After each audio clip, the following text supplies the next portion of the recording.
도둑이 들켰다면 보통 어떻게 할까요? 당연히 도망쳐야겠지요. 그런데 이 사내는 달아나지 않았습니다.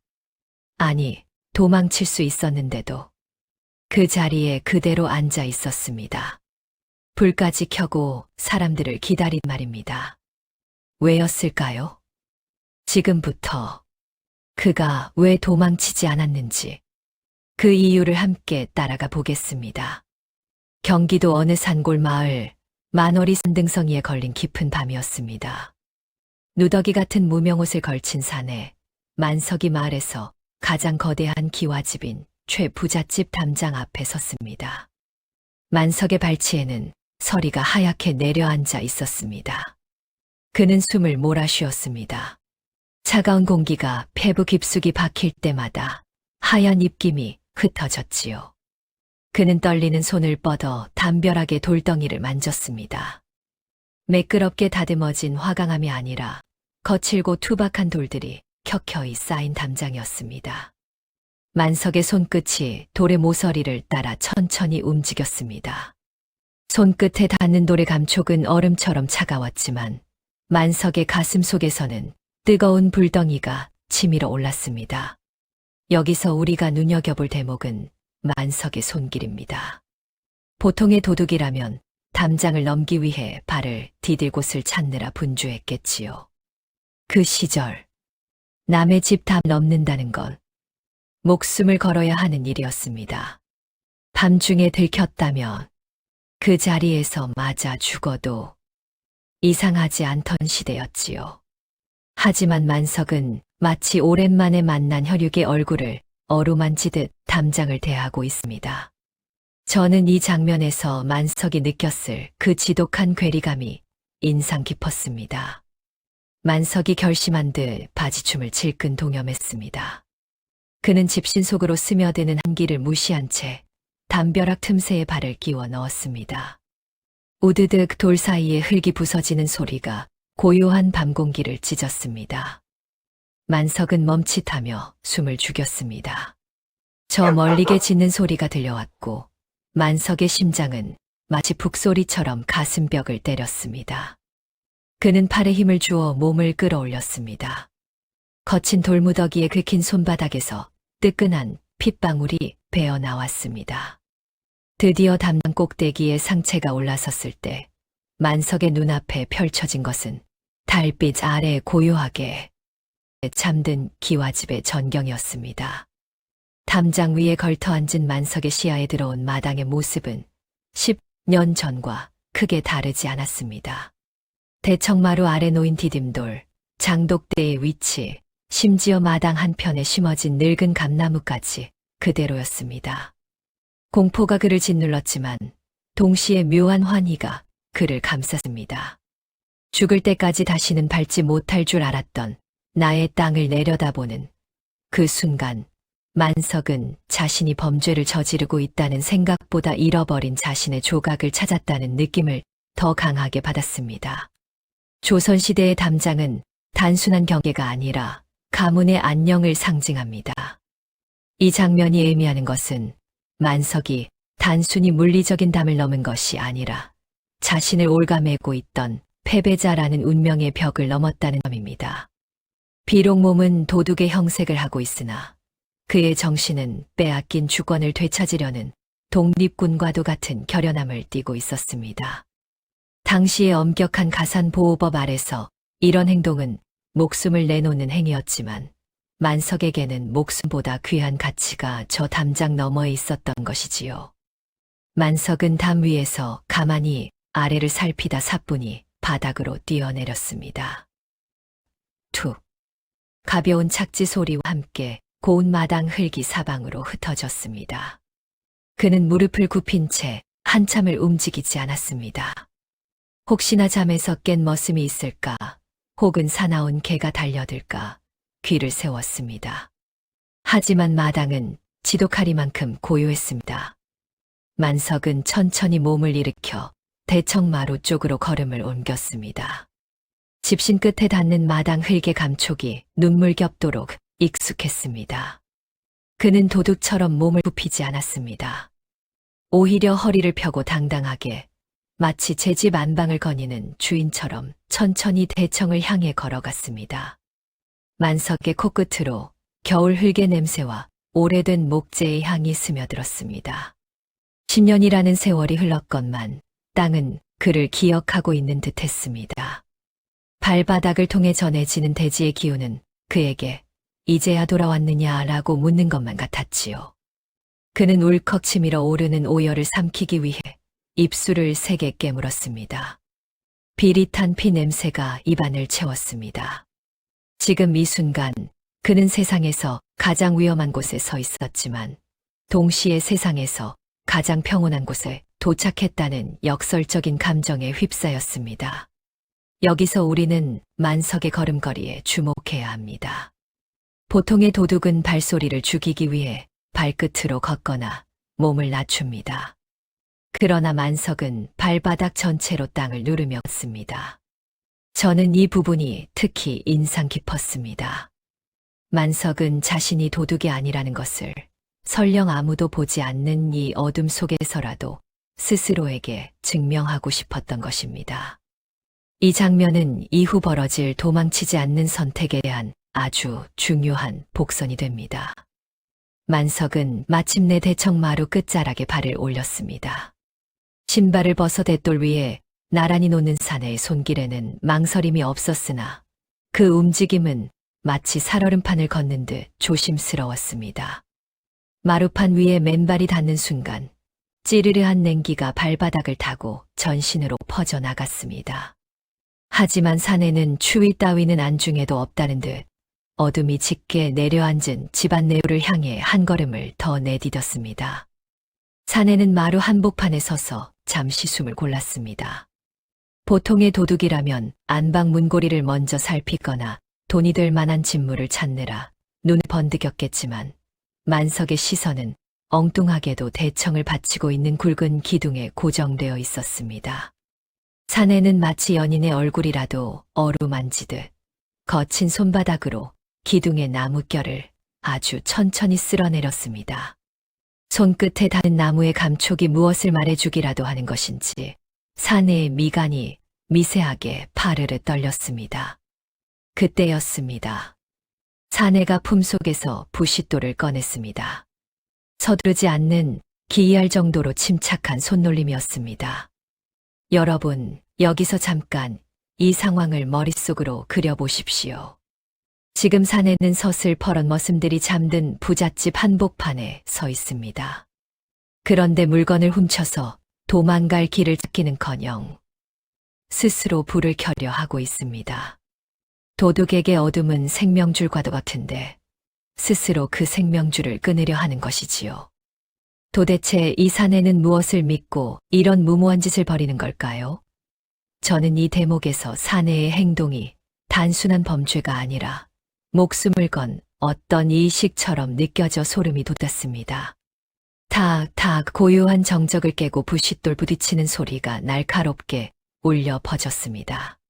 불꽃이 몇 번인가 허공을 가르다 마침내 등잔의 심지에 옮겨 붙었습니다.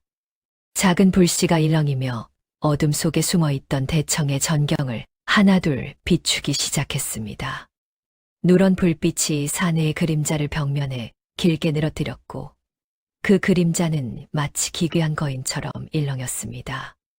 등불을 손에 든 만석의 눈동자가 기묘하게 빛났습니다. 그는 이제 등불을 높이 들어 천장의 대들보와 기둥 맞물리는 구석진 자리를 살피기 시작했습니다. 먼지가 자욱하게 내려앉은 그곳을 바라보는 사내의 눈에는 형언할 수 없는 분노와 슬픔이 뒤섞여 있었습니다. 사내는 왜 금은보화가 가득한 안방 대신 아무것도 없을 것 같은 천장 구석을 그토록 절박하게 뒤쫓는 것일까요? 그의 시선이 머무는 곳마다 10년 묵은 먼지가 불빛에 반사되어 나풀거렸습니다. 사내의 호흡은 점점 바빠졌고 등불을 든 손은 미세하게 떨리고 있었습니다. 그것은 발각될까 두려워하는 자의 떨림이 아니라 오랫동안 참아온 무언가가 터지기 직전의 위태로운 진동이었습니다. 이 장면은 당시 조선 사회의 일반적인 상식을 완전히 뒤엎는 것이었습니다. 신분 질서가 엄격하고 법도가 무서웠던 그 시절, 남의 집 대청에서 불을 켜고 앉아있는 침입자는 그 자체로 공포이자 수수께끼였습니다. 사내는 마치 이 집의 모든 비밀을 알고 있는 자처럼, 혹은 이 집의 모든 상처를 기억하는 자처럼 어둠 속을 헤집고 있었습니다.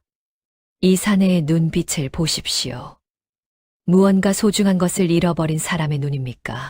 아니면 무언가 끔찍한 것을 확인하려는 사람의 눈입니까? 제가 보기엔 두 가지 모두인 것 같습니다.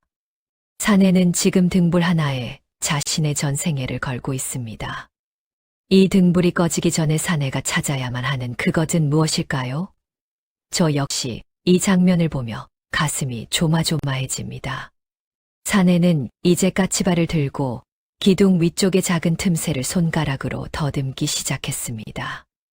그가 찾는 것이 무엇인지, 그 목적이 어디에 있는지 달빛조차 알지 못했습니다. 다만 사내의 가슴 속에 맺힌 응어리가 등불의 열기보다 더 뜨겁게 타오르고 있다는 사실만이 이 고요한 밤의 정적을 위태롭게 지탱하고 있을 뿐이었습니다. 바로 그 순간 행랑채 쪽에서 나지막한 기침 소리가 들려왔습니다. 누군가 잠에서 깨어난 것입니다. 하지만 사내는 손길을 멈추지 않았습니다. 오히려 더 깊숙이, 더 절박하게 기둥 틈새를 파고들었습니다.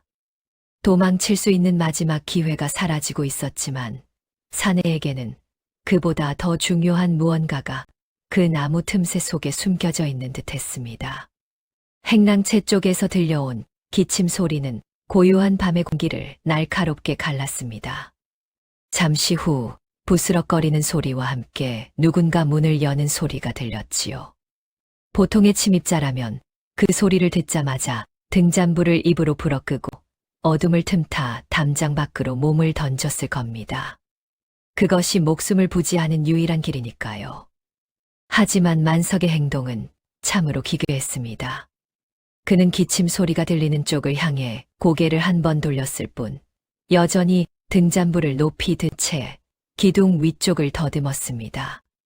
그의 손가락 끝은 나뭇결 사이에 아주 미세한 틈새를 파고들고 있었습니다.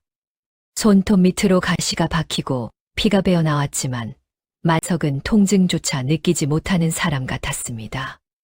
그의 온 신경은 오로지 손가락 끝의 감촉에 집중되어 있었습니다. 마치 그 좁은 틈새 속에 자신의 심장이라도 숨겨놓은 듯 그의 눈빛은 절박함을 넘어 광기마저 느껴질 정도였습니다. 여러분, 이 사내의 뒷모습을 보십시오. 지금 마당 저편에서 횃불이 일렁이기 시작하는데 만석은 도망칠 생각을 전혀 하지 않습니다. 저는 이 장면이 정말 이해가 가지 않으면서도 가슴이 뜁니다.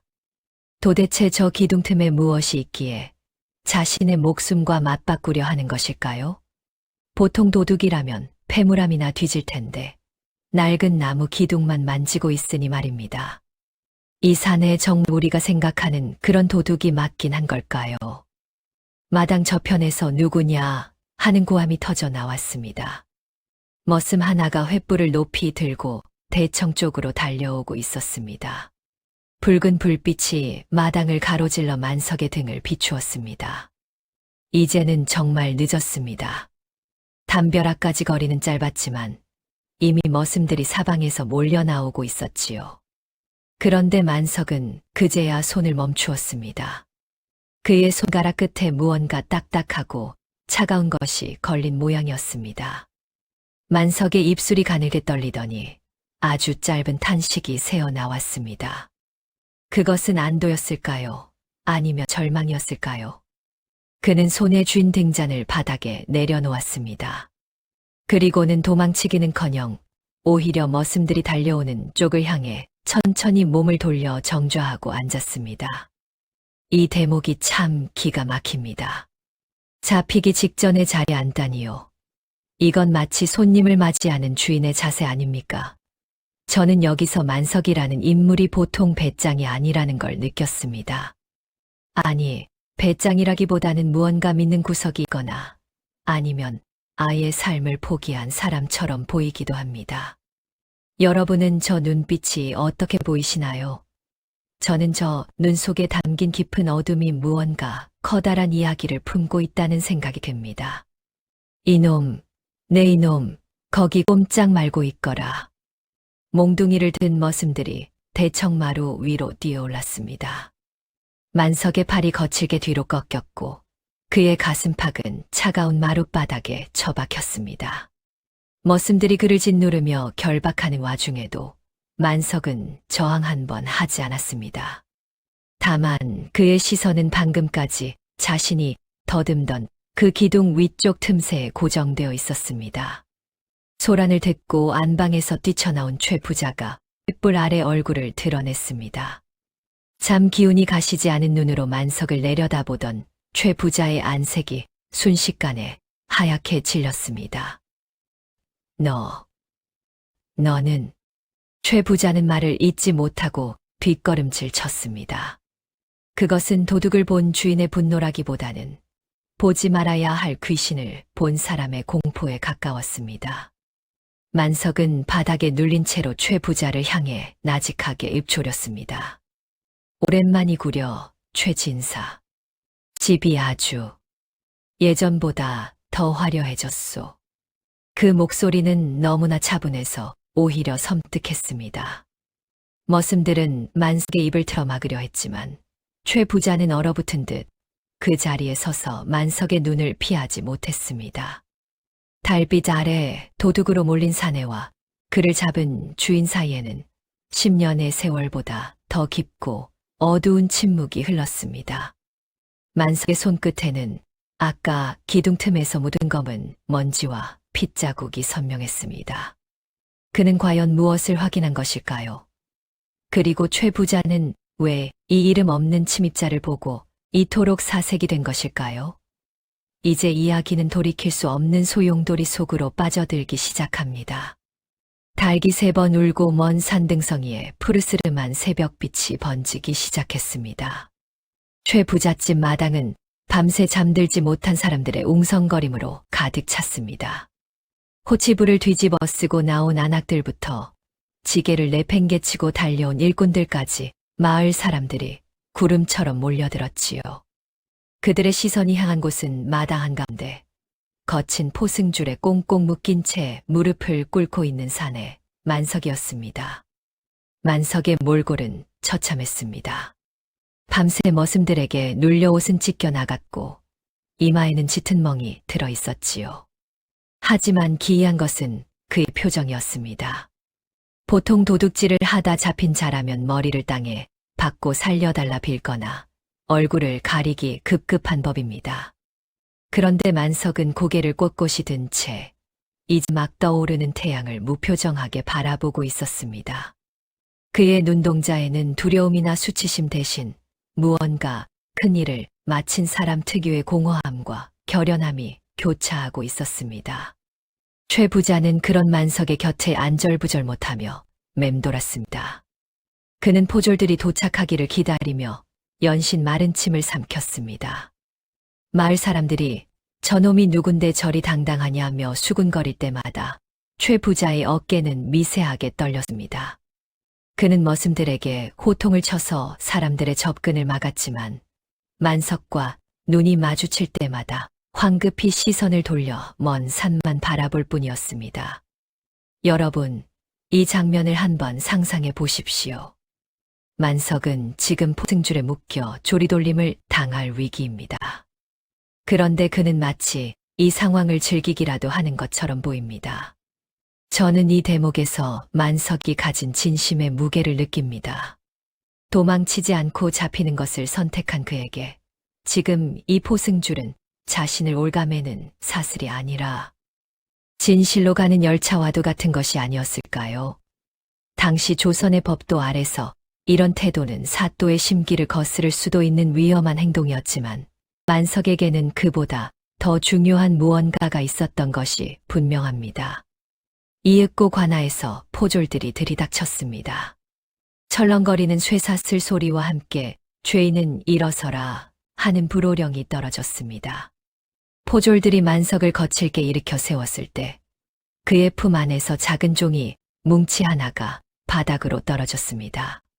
최 부자가 소스라치게 놀라며 그것을 낚아채려 했지만 포졸의 발빠른 대처가 더 빨랐습니다. 포졸은 그것을 주워들어 품에 갈무리했습니다. 이것은 관아에 가서 사또께서 직접 보실 것이다. 함부로 손대지 마라. 포졸의 말에 최 부자의 얼굴은 잿빛으로 변했습니다. 만석은 그 광경을 지켜보며 아주 희미하게 정말 남들이 알아채지 못할 정도로 짧은 미소를 지었습니다. 그것은 승자의 미소도 비웃음도 아니었습니다. 오직 자신만이 아는 진실이 세상 밖으로 걸어 나가기 시작했다는 안도에 가까웠습니다. 마을을 가로질러 관아로 향하는 길, 만석의 발걸음은 무거웠으나 흔들림이 없었습니다. 길가에 서서 침을 뱉는 사람도 있었고, 쯧쯧 멀쩡하게 생겨서 도둑질이라니 하며 혀를 차는 노인도 있었습니다. 하지만 만석은 그 모든 비난을 온몸으로 받아내며 묵묵히 걸었습니다. 마치 이 길이 자신이 평생을 기다려온 단 하나의 길이라는 듯이 말입니다. 당시 조선의 사회 구조에서 한 개인이 마을 전체의 비난을 받으며 관아로 끌려가는 것은 사회적 죽음을 의미했습니다. 하지만 만석은 그 사회적 죽음을 자초하고 있었습니다. 그가 기둥 틈에서 그토록 절박하게 확인하려 했던 것, 그리고 최 부자가 그토록 두려워하며 감추려 했던 것. 그 비밀의 실체는 이제 관아의 높디 높은 동원 마루 위에서 밝혀질 준비를 마쳤습니다. 저는 만석이 관아로 향하는 이 뒷모습이 특히 인상 깊었습니다. 비록 몸은 묶여 있었지만 정신만큼은 그 누구보다 자유로워 보였기 때문입니다. 자신이 도둑이 아니라는 증거를 가슴에 품고 가장 치욕스러운 순간을 가장 당당하게 돌파하는 사내. 여러분은 억울한 누명을 썼을 때 이토록 침착하게 자신의 순서를 기다릴 수 있으신가요? 이제 이야기는 이 사건의 운명을 결정지을 사또의 문초로 이어집니다. 관아의 정문인 외산문이 육중한 소리를 내며 열렸습니다. 만석은 이제 거대한 운명의 소용돌이 한복판으로 제 발로 걸어 들어갔습니다. 저 멀리 사또가 앉아있는 돈의 처마가 아침 햇살을 받아 번뜩이고 있었습니다. 과연 만석이 준비한 진실은 무엇일까요? 그리고 그는 왜 끝까지 입을 열지 않고 침묵을 지키고 있는 것일까요? 모든 궁금증은 이제 곧 풀리게 됩니다. 관아의 중심인 동헌은 그 이름만으로도 평범한 백성들의 오금을 저리게 만드는 곳이었습니다. 높은 기단 위에 자리 잡은 사또의 의자는 위험을 넘어 공포를 자아냈고 그 양옆으로 늘어선 포졸들이 쥔 육중한 곤장은 바닥을 칠 때마다 쿵쿵 하는 소리를 내며 죄인의 심장을 압박했지요. 만석은 그 차가운 박석 바닥 위에 무릎을 꿇었습니다. 거친 포승줄이 살을 파고들었지만 그는 단 한 번의 신음도 내뱉지 않았습니다. 사또는 서안 위에 놓인 서류들을 천천히 훑어본 뒤 아래를 내려다보았습니다. 그의 눈빛은 벼려진 칼날처럼 예리했습니다. 사또가 입을 열기 전 최 부자가 먼저 앞으로 나서며 바닥에 엎드렸습니다. 그의 목소리는 억울함을 가장한 떨림으로 가득했지요. 사또, 억울하옵니다. 저놈은 야심한 밤에 제 담을 넘어들어와 감히 대청마루에서 불까지 켜고 저희 가문의 가보를 노린 흉악한 도둑이옵니다. 머슴들이 잡지 않았다면 무슨 끔찍한 일을 저질렀을지 모를 일입니다. 부디 저놈을 엄벌에 처하여 마을의 기강을 바로잡아 주시옵소서. 최 부자의 말은 청산유수 같았습니다. 그는 만석을 가문을 파괴하려 한 극악무도한 범죄자로 몰아세우며 자신은 평화로운 담을 도둑맞은 가련한 피해자임을 강조했지요. 하지만 그 말을 한 최 부자의 이마에는 쉴 새 없이 식은땀이 흘러내리고 있었습니다. 여러분, 이 장면을 가만히 들여다보십시오. 누가 죄인이고 누가 피해자인지 겉모습 봐서는 알 수가 없습니다. 화려한 비단옷을 입고 억울함을 호소하는 최 부자는 온몸을 떨고 있고 누더기를 걸치고 밧줄에 묶인 만석은 마치 깊은 명상에 잠긴 듯 고요합니다. 개인적으로 저는 이 대목이 참 인상 깊었습니다. 진실을 가진 자의 침묵이 거짓을 늘어놓는 자의 웅변보다 훨씬 더 묵직하게 동원 마당을 압도하고 있기 때문입니다. 여러분도 살면서 누군가의 화려한 말솜씨보다 그 사람의 눈빛에서 느껴지는 진실에 더 마음이 움직였던 적이 있으신가요? 사또는 최 부자의 말을 묵묵히 듣고 난 뒤 시선을 돌려 만석을 보았습니다. 죄인은 고개를 들라. 최 진사의 말이 사실이냐? 너는 도대체 무엇을 노리고 그 밤에 남의 사가에 침입했느냐? 그리고 도망칠 기회가 충분했음에도 불구하고 왜 스스로 등불을 켜고 자리에 앉아 잡히기를 기다린 것이냐? 사또의 질문은 예리했습니다.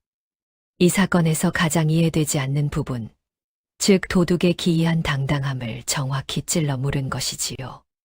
만석은 천천히 고개를 들었습니다.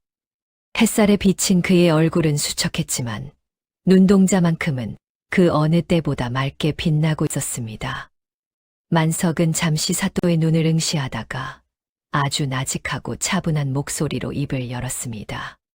사또 소인이 그 밤에 그곳에 있었던 것은 사실이옵니다. 담을 넘은 것도 불을 밝힌 것도 모두 소인이 한 일이옵니다. 동원 마당에 모인 구경꾼들 사이에서 술렁임이 일었습니다. 스스로 죄를 인정하는 듯한 발언이었으니까요. 최 부자는 회심의 미소를 지으며 사또를 쳐다보았습니다. 하지만 만석의 말은 거기서 끝이 아니었습니다. 하나, 소인은 도망칠 이유가 없었기에 도망치지 않았을 뿐입니다. 제 집을 제 발로 들어간 사람에게 도망이라는 말은 어울리지 않기 때문입니다. 이 말 한마디에 사또의 눈썹이 크게 꿈틀거렸습니다. 최 부자는 얼굴이 불그락푸르락하며 소리를 질렀습니다. 이놈이 감히 사또 앞에서도 망발을 하는구나. 저 집이 내 집이라니 천벌을 받을 소리로다. 여기서 중요한 점은 만석이 소유라는 단어 대신 제 집이라는 표현을 쓴 것입니다. 조선시대 법도에서 집 문서가 있는 이가 주인인 것은 당연한 상식이었습니다. 하지만 만석은 법적인 소유권을 넘어선 무언가 근원적인 권리를 주장하고 있는 것이지요. 이 장면이 의미하는 것은 단순한 재산 다툼이 아닙니다. 그것은 10년 전 마을 전체가 침묵했던 거대한 부정에 대한 정면 도전입니다. 만석은 자신이 도둑으로 몰려 죽을 수도 있는 이 상황을 오히려 10년간 묻혀있던 진실을 끌어낼 유일한 기회로 삼고 있는 것입니다. 사또는 책상을 탁 치며 장내를 정돈시켰습니다. 그리고 포조리 품에서 꺼내놓은 아까 만석의 품에서 떨어졌던 그 종이 뭉치를 집어들었습니다. 이것이 내 품에서 나온 것이냐? 이것이 내가 말하는 그 기막힌 주장의 근거라도 된단 말이냐? 사또가 종이를 펼치려 하자 최 부자의 눈동자가 심하게 흔들리기 시작했습니다. 그는 금방이라도 달려들어 그 종이를 뺏고 싶은 기색이었지만 사또의 위험에 눌려 발만 동동 굴 뿐이었지요. 만석은 그 종이를 바라보며 다시 한번 깊은 침묵에 잠겼습니다. 그 종이 안에 무엇이 적혀 있는지, 그리고 만석이 왜 그토록 위험한 밤을 자초했는지, 이제 그 거대한 서막이 서서히 오르고 있었습니다. 동원의 넓은 마당에는 오직 바람에 스치는 대나무 숲의 소리만이 가득했습니다. 사또의 손가락이 만석의 품에서 나온 그 누런 종이 뭉치를 천천히 매만졌지요. 10년이라는 세월을 견딘 종이는 이미 낡을 대로 낡아 사또가 매듭을 풀 때마다 바스락거리며 마른 비명을 질렀습니다. 그 작은 소리가 동원 마당의 정막을 깨트릴 때마다 구경하던 마을 사람들은 자신도 모르게 마른 침을 삼켰습니다. 사또는 서두르지 않았습니다. 그는 아주 세밀하게 마치 깨지기 쉬운 옥석을 다루듯 종이 한 장을 천천히 펼쳤습니다. 종이가 한 겹씩 벗겨질 때마다 최 부자의 눈동자는 갈 곳을 잃고 사방으로 흔들렸습니다. 그의 손가락은 비단 옷자락을 꽉 쥐어뜯고 있었고 이마에서 흐른 땀방울은 눈썹 끝에 대롱대롱 매달려 있었습니다. 그것은 탐욕으로 쌓아 올린 공든 탑이 무너질까 두려워하는 자의 처절한 몸짓이었습니다. 반면 만석은 그저 사또의 손끝만을 응시했습니다. 그의 눈에는 어떤 원망도 어떤 환희도 비치지 않았습니다. 다만 10년 전 그 밤 아버지가 마지막으로 쥐어주었던 그 온기를 기억해 내려 애쓰는 듯 보였습니다. 그에게 그 종이는 단순한 기록이 아니라 차디찬 대지 아래 묻혀있던 아버지의 마지막 숨결이었기 때문입니다. 여러분, 이 팽팽한 긴장감이 느껴지십니까? 지금 사또의 손에 들린 저 작은 종이 조각이 한 사람의 목숨은 물론 10년간 이어져 온 한 가문의 명예를 결정짓게 됩니다. 조선시대에는 기록이 곧 법이자 진실이었습니다. 아무리 억울해도 증명할 글자가 없으면 죄인이 되고 아무리 죄를 지어도 문서가 완벽하면 큰 소리를 치던 시절이었지요. 저는 사또가 종이를 펼치는 이 짧은 순간이 만석에게는 아마 10년의 세월보다 더 길게 느껴졌을 것 같다는 생각이 듭니다. 여러분이라면 저 순간에 사또의 입술이 떨어지기만을 기다리며 어떤 생각을 하셨을까요? 사또의 시선이 마침내 종이 위로 쏟아진 글자들에 멈추었습니다. 그의 미간이 서서히 찌푸려졌고 이내 굳게 다물려 있던 입술이 가늘게 떨렸습니다. 종이에는 먹물이 번진 자국과 함께 낡은 인장이 찍혀 있었습니다. 사또는 그 종이를 햇살에 비추어 보기도 하고 종이의 결을 손가락으로 문지르기도 하며 한참을 들여다보았습니다. 주변의 공기는 더욱 무겁게 가라앉았습니다. 최 부자는 이제 숨조차 제대로 쉬지 못하는 듯 거칠게 쌕쌕거렸고 만석은 여전히 돌부처처럼 앉아 있었습니다. 사또의 눈길이 종이 하단에 적힌 이름 하나에 머물렀을 때 그는 옆에 서 있던 형방을 불러 나직이 지시를 내렸습니다. 이 종이에 적힌 이름이 나치구나. 최진사, 너는 이 이름을 아느냐? 사또의 물음에 최 부자는 대답 대신 헛기침만 내뱉었습니다. 그의 입술은 보라색으로 변해 있었고 떨리는 목울대만 위아래로 바쁘게 움직였습니다. 사또는 다시 만석을 향해 물었습니다. 죄인은 들어라. 내가 이 종이를 기어이 사또 앞에 내놓기 위해 그 밤의 담을 넘고 도망칠 기회가 있었음에도 스스로 묶이기를 자초했단 말이냐? 이 종이 한 장이 너의 목숨보다 더 귀하단 말이냐? 만석은 그제야 천천히 입을 떼었습니다. 그의 목소리는 갈라져 있었지만 동원 마당 구석구석까지 명확하게 전달될 만큼 단단했습니다. 사또 소인의 목숨은 이미 10년 전에 잃어버린 것이나 다름없사옵니다. 다만 그 종이가 세상의 빛을 보지 못한다면 소인의 아버님께서 남기신 마지막 유언이 어둠 속에 영원히 묻히게 될 것이 두려웠을 뿐이옵니다. 여러분, 만석의 이 말을 들으셨습니까? 목숨보다 귀한 유언이라니요. 조선시대 사람들에게 효와 가문은 목숨을 걸어서라도 지켜야 할 가치였습니다. 만석은 자신이 도둑으로 처형당할지언정 아버지의 진실을 밝히겠다는 그 일념 하나로 이 무모한 연극을 벌인 셈입니다. 저는 이 대목이 특히 인상 깊었습니다. 억울함 앞에서 도망치는 것은 쉽지만 그 억울함을 증명하기 위해 스스로를 사지로 밀어넣는 것은 아무나 할 수 있는 일이 아니기 때문입니다. 과연 저 종이 속의 이름이 누구이기에 사또의 안색을 이토록 변하게 만든 것일까요? 사또는 만석의 대답을 듣고 한동안 말이 없었습니다. 그는 다시 종이를 접어 품속에 넣더니 최 부자와 만석을 번갈아 가며 매서운 눈초리로 쏘아보았습니다. 그리고는 형방에게 명령했습니다.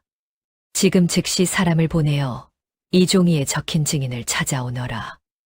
만약 그가 이미 이 세상 사람이 아니라면 그의 후손이라도 찾아내어 이 인장의 주인이 누구인지 명백히 가려야 할 것이다. 사또의 명이 떨어지자마자 최 부자는 그만 자리에 주저앉고 말았습니다. 그가 10년 동안 철저히 숨겨왔다고 믿었던 비밀의 문이 만석이 가져온 그 낡은 종이 한 장에 의해 삐걱거리며 열리기 시작한 것입니다. 만석은 그 광경을 보며 고개를 숙였습니다. 그의 어깨가 미세하게 떨린 것이 흐느끼는 것인지 아니면 안도의 한숨인지 그 누구도 알 수 없었습니다. 태양은 정중앙으로 치솟아 올랐고 동원 마당의 열기는 식을 줄 몰랐습니다. 이제 진실을 밝혀줄 마지막 증인만이 남았습니다. 그가 도착하기 전까지 만석과 최 부자 사이에는 그 어떤 말로도 메울 수 없는 거대한 진실의 강이 흐르고 있었습니다. 여기서 이상한 점이 하나 있습니다. 사도 역시 처음에는 이 사건을 곧이곧대로 믿지 않았습니다. 문서는 분명 증거였지만 그것만으로는 모든 것이 설명되지 않았기 때문입니다. 이상하구나. 사또는 문서를 내려다보며 중얼거렸습니다. 문서가 있다 하여 모든 것이 진실이라 단정할 수는 없다. 동원 마당이 다시 술렁였습니다. 사또의 시선이 다시 만석을 향했습니다. 내 말대로라면 너는 그 밤에 일부러 잡히기 위해 들어간 셈이 된다. 그렇다면 묻겠다. 왜 하필 그날 밤이었느냐? 왜 10년을 기다렸다가 그날에야 움직인 것이냐? 그 질문에 만석의 눈동자가 처음으로 흔들렸습니다. 그리고 한참의 침묵 끝에 그가 입을 열었습니다. 사또 그날은 그의 목소리가 아주 낮게 떨렸습니다. 아버님의 기일이었습니다. 동원 마당의 공기가 순식간에 가라앉았습니다. 사또가 보낸 포졸들이 증인을 찾아 관아 정문을 나선 뒤 동원 마당에는 숨막히는 정적이 감돌았습니다. 정오의 뜨거운 햇살이 박석 위로 내리쬐며 아지랑이를 피워 올렸지만 그곳에 모인 누구도 덥다는 소리를 내지 못했지요. 사또는 눈을 감은 채 염주를 굴리며 침묵에 잠겼고 포졸들은 창을 곧게 세운 채 석상처럼 서 있었습니다. 그 침묵을 견디다 못한 것은 다름 아닌 최 부자였습니다. 그는 꿇어앉은 다리가 저려오는지 연신 자세를 바꿨고 곁눈질로 사또의 눈치를 살폈습니다. 그러다 슬그머니 고개를 돌려 만석을 바라보았지요. 만석은 여전히 시선을 아래로 둔 채 미동도 하지 않았습니다. 최 부자는 포졸들의 눈을 피해 나직하고 비굴한 목소리로 만석에게 속삭이기 시작했습니다. 이보게 만석이 우리 좋게 해결함세. 자네가 지금이라도 그 종이가 가짜라고 말하면 내가 자네에게 평생 먹고 살 논밭과 집을 따로 떼어줌세. 이 좁은 고을에서 서로 피를 봐서 좋을 게 뭐가 있겠는가. 자네 아버님도 이런 건 바라지 않으실 걸세. 최 부자의 목소리는 뱀처럼 교활하게 만석의 귀를 파고들었습니다. 그는 마지막 순간까지도 재물로 진실을 덮을 수 있다고 믿었던 것이지요. 여러분, 이 대목에서 최 부자의 민낯이 고스란히 드러납니다. 10년 전에는 권력으로 남의 집을 뺐더니 이제는 돈으로 사람의 입을 막으려 합니다. 저는 이 장면에서 인간의 탐욕이 얼마나 질긴 것인지 다시금 깨달았습니다. 최 부자에게는 저 낡은 종이 한 장이 자신의 전 재산을 날려버릴 폭탄처럼 느껴졌겠지요. 하지만 만석이 지난 10년간 겪어온 세월은 고작 논밭 몇 마지기로 바꿀 수 있는 것이 아니었습니다. 여러분 같으면 저런 달콤한 제안 앞에 어떤 표정을 지으셨을까요? 만석은 최 부자의 제안에 대답하는 대신 천천히 눈을 감았습니다. 그의 머릿속에는 지난 10년간의 모진 세월이 주마등처럼 스쳐 지나갔습니다. 아버지가 돌아가시고 거리에 나앉았던 그날부터 그는 하루도 편히 잠든 적이 없었습니다. 낮에는 남의 집 머슴살이를 하며 뼈가 바스러지도록 일했고 밤에는 가만히 한 장의 몸을 의지한 채 추위를 견뎠습니다. 손가락은 겨울마다 동상에 걸려 진물이 났고 배고픔에 지쳐 산속의 칡뿌리를 캐 먹으며 목숨을 이어갔지요. 하지만 그 고통스러운 순간마다 만석을 버티게 한 것은 품속 깊이 간직한 바로 그 종이 뭉치였습니다. 그것은 단순히 종이가 아니라 아버지가 흘린 피눈물이었고 만석이 살아야 할 유일한 이유였습니다. 당시 조선 사회에서 고향을 떠나 떠도는 유랑민의 삶은 짐승의 그것과 다르지 않았습니다. 호적에서 파이고 신분을 증명할 길 없는 자에게 세상은 지옥보다 더 가혹했지요. 만석은 그 지옥 같은 시간을 오직 오늘 이 순간 사또 앞에 서기 위해 견뎌온 것입니다. 여기서 중요한 점은 만석이 겪은 10년이라는 시간의 의미입니다. 조선의 법도에서 소유권을 다투는 일은 시간이 흐를수록 불리해지기 마련입니다. 증인들은 늙어 죽거나 사라지고 기억은 희미해지니까요. 하지만 만석은 그 시간을 오히려 진실을 단단하게 벼리는 시간으로 삼았습니다. 이 장면이 의미하는 것은 인내가 가진 무서운 힘입니다. 최 부자가 화려한 기와집에서 기름진 음식을 먹으며 진실을 잊어갈 때 만석은 찬바람을 맞으며 그 진실을 매일같이 되새겼습니다. 결과적으로 10년의 세월은 최 부자에게는 독이 되었고 만석에게는 가장 강력한 무기가 된 셈이지요. 만석이 천천히 눈을 떴습니다. 그리고 최 부자를 향해 단 한마디를 던졌습니다. 최 진사, 당신은 내게 집을 주겠다고 하지만 나는 이미 내 집 대청마루에 불을 켰소. 그 불빛이 무엇을 비추었는지 당신도 알고 있지 않소. 그 말에 최 부자의 얼굴은 붉은색에서 푸른색으로 다시 잿빛으로 변해갔습니다. 만석의 목소리에는 분노보다 더 깊은 슬픔과 확신이 담겨 있었습니다. 바로 그때 관아 정문 저편에서 부졸들의 외침이 들려왔습니다. 사또, 증인을 모셔왔나이다.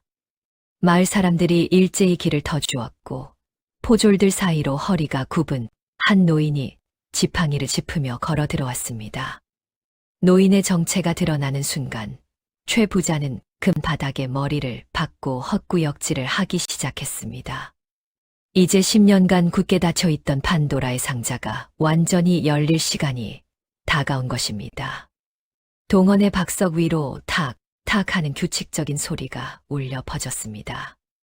그것은 포졸들의 발소리도 사또의 위험 있는 경명 소리도 아니었습니다. 허리가 기역자로 굽은 한 노인이 지팡이로 땅을 짚으며 내는 삶의 고단함이 묻어나는 소리였지요. 노인의 이름은 박노인이었습니다. 10년 전 최 부자의 집에서 문서와 장부를 관리하던 서기슈지였던 인물입니다. 박노인이 사또 앞에 서자 최 부자는 아예 고개를 땅에 쳐박고 헛구역질을 멈추지 못했습니다. 노인은 흐릿한 눈으로 만석을 한참이나 바라보았습니다. 그러더니 떨리는 손으로 만석의 해진 소매자락을 붙잡으며 꺽꺽거리는 목소리로 말했습니다. 자네가 김선비님의 아들 만석인가? 살아있었구먼. 이 못난 노인네가 죽기 전에 자네를 다시 보다니 하늘이 무심치 않으시네. 노인의 눈에서 흐른 눈물이 주름진 뺨을 타고 흘러내렸습니다. 사또는 박노인을 향해 엄중히 물었습니다. 박노인은 들어라.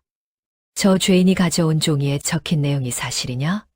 10년 전 김선비의 집이 최 진사에게 넘어갈 때 무슨 일이 있었는지 낱낱이 고하라. 박노인은 사또 앞에 엎드려 10년을 품어온 무거운 진실을 쏟아내기 시작했습니다. 당시 김선비는 마을의 흉년을 이기지 못하고 백성들을 돕다 병환으로 누워 있었습니다. 정신이 혼미한 틈을 타 최 부자는 박노인을 협박하고 달랬습니다. 가짜 문서를 만들면 평생 먹고 살 논밭을 주겠다는 유혹과 거절하면 식구들의 목숨이 위험할 것이라는 협박이었지요. 박노인은 덜덜 떨리는 손으로 붓을 잡고 가짜 계약서를 썼던 그 밤을 증언했습니다. 김선비의 인장을 몰래 찍고 멀쩡한 집을 빚잔치로 넘긴다는 허위 문서를 작성하던 그 순간 노인의 붓끝에서는 먹물이 아니라 피눈물이 떨어지는 것 같았다고 했습니다. 여러분, 저는 이 대목에서 박노인의 심정이 어땠을지 감히 짐작해 봅니다. 비록 최 부자의 협박에 못 이겨 한 일이라지만 존경하던 선비님을 배신하고 그 가문을 무너뜨리는 글자를 써 내려갈 때 그 가슴이 얼마나 찢어졌을까요? 저는 이 장면이 특히 인상 깊었습니다. 죄를 지은 자는 최 부자였지만 그 죄를 기록해야 했던 박노인 역시 10년이라는 긴 세월 동안 단 하루도 편히 잠들지 못했다는 점입니다. 잘못된 선택의 무게는 이처럼 10년이 지나도 결코 가벼워지지 않는 법이지요. 여러분은 만약 저 상황의 박노인이었다면 가족의 목숨과 자신의 양심 사이에서 어떤 선택을 하셨을 것 같습니까? 노인의 고백이 이어질수록 동원 마당의 공기는 더욱 차갑게 식어갔습니다. 최 부자가 김선비를 어떻게 압박했는지, 만석의 아버지가 세상을 떠나던 날 최 부자가 대청마루에서 어떤 서류를 태워버렸는지 노인은 마치 어제 일처럼 생생하게 진술했습니다. 당시 조선의 법 체계는 문서의 완벽함을 중시했습니다. 일단 관인의 인장이 찍히고 서류가 갖춰지면 그 과정이 아무리 추악해도 되돌리기가 무척이나 힘들었지요. 최 부자는 바로 그 점을 노렸던 것입니다. 하지만 그는 한 가지를 간과했습니다. 종이는 태울 수 있어도 그 과정을 지켜본 사람의 눈과 가슴에 새겨진 기억은 태울 수 없다는 사실을 말입니다. 여기서 중요한 점은 박노인이 만석에게 남겨준 그 종이의 정체입니다. 그것은 단순히 최 부자의 악행을 적은 글귀가 아니라 박노인이 죄책감을 이기지 못해 10년 전 사건 현장을 상세히 기록하고 자신의 수결 서명을 남긴 양심의 증거였습니다. 이 장면이 의미하는 것은 글자가 가진 양면성입니다. 누군가를 죽이는 도구가 되었던 붓이 10년 뒤에는 그 억울함을 풀어주는 유일한 열쇠가 된 것이지요. 조선 사회에서 글을 안다는 것은 곧 책임감을 의미했습니다. 박노인은 뒤늦게나마 그 책임을 다하기 위해 지팡이의 의지에 이 자리에 선 것입니다. 박노인의 증언이 끝나자 사또는 품 안에서 아까 그 종이를 다시 꺼내 보았습니다. 그리고 만석을 향해 나직하게 물었습니다. 그렇다면 너는 이 종이를 받기 위해 10년간 박노인의 행방을 쫓았던 것이냐? 그리고 그 밤에 최 진사의 집에 들어간 이유도 단순히 이 종이를 보여주기 위함이 아니라 아직 밝히지 않은 다른 목적이 있는 것이냐? 만석은 다시 한번 고개를 깊게 숙였습니다. 그의 손가락 끝이 미세하게 떨리고 있었습니다. 아직 사또에게도 마을 사람들에게도 말하지 않은 단 하나의 마지막 비밀. 그것은 만석이 그 밤 그토록 절박하게 대들보 틈새를 더듬었던 진짜 이유와 맞닿아 있었습니다. 사또의 서슬퍼런 명령이 떨어지자 동원 마당의 정적은 깨졌습니다. 지금 당장 포졸들을 거느리고 최 진사의 사가로 가라. 대들보 하나, 석가래 하나까지 낱낱이 훑어 죄인이 말한 실체를 확인하라. 사또의 목소리는 과나 지붕을 울릴 만큼 단단했습니다. 최 부자는 그 자리에 주저앉아 넋이 나간 사람처럼 중얼거렸습니다. 사또, 이 어찌 가당한 일이옵니까? 천한 죄인의 말 한마디에 양반의 가택을 허물다니요. 하지만 사또는 돌아보지도 않았습니다. 조선시대의 양반의 집을 수색한다는 것은 그 가문의 명예를 바닥으로 내동댕이 치는 일이었지만 이미 박노인의 증언으로 명분은 충분했지요. 만석은 포승줄에 묶인 채 다시 최 부잣집으로 향했습니다. 새벽에 끌려 나오던 그 길을 다시 되짚어가는 만석의 눈에는 만감이 교차했습니다. 이제 태양은 머리 꼭대기에서 이글거리고 있었고 그를 도둑이라 손가락질하던 마을 사람들도 이제는 무언가 심상치 않은 일이 벌어지고 있음을 직감하고 뒤를 따랐습니다. 여러분, 이 장면을 한번 상상해 보십시오. 아침까지만 해도 도둑놈이라며 침을 뱉던 사람들이 이제는 숨을 죽이고 그 사내의 뒤를 따르고 있습니다. 저는 이 대목이 특히 인상 깊었습니다. 진실이 밝혀지기 직전의 그 묘한 공기, 사람들의 시선이 경멸해서 의구심으로, 그리고 다시 경외감으로 변해가는 그 찰나의 순간 말입니다. 여러분도 혹시 누군가를 오해했다가 그 오해가 풀리는 순간의 미안함과 당혹감을 느껴보신 적이 있으신가요? 지금 마을 사람들의 마음이 딱 그러했을 겁니다. 최 부잣집 때문에 도착하자 사또의 행차를 알리는 나팔 소리가 요란하게 울렸습니다. 머슴들은 감히 앞을 막아서지 못한 채 길을 터주었고 사또는 가마에서 내려 위엄 있게 마당으로 들어섰습니다. 만석은 자신이 밤새 앉아있던 그 대청마루 아래 다시 섰습니다. 그는 고개를 들어 기둥 위쪽, 자신이 손가락이 발개지도록 더듬었던 그 자리를 묵묵히 바라보았습니다. 여기서 중요한 점은 사또가 직접 행차했다는 사실입니다. 보통의 절도 사건이라면 형방이나 포교를 보내는 것이 관례지만 사또는 이 사건이 단순한 절도가 아님을 직감한 것이지요. 이 장면이 의미하는 것은 공권력의 개입이 아니라 역사의 복원입니다. 빼앗긴 지 10년 만에 그 집의 정당한 사연을 가진 사내가 관군을 이끌고 자신의 집으로 돌아온 셈이니까요. 비록 손은 묶여 있으나 만석의 눈빛은 이미 그 집의 주인과 다름없었습니다. 하지만 아직 끝이 아니었습니다. 사또가 문서를 덮으며 조용히 입을 열었습니다. 이것만으로는 부족하다. 그 한마디에 마당의 공기가 얼어붙었습니다.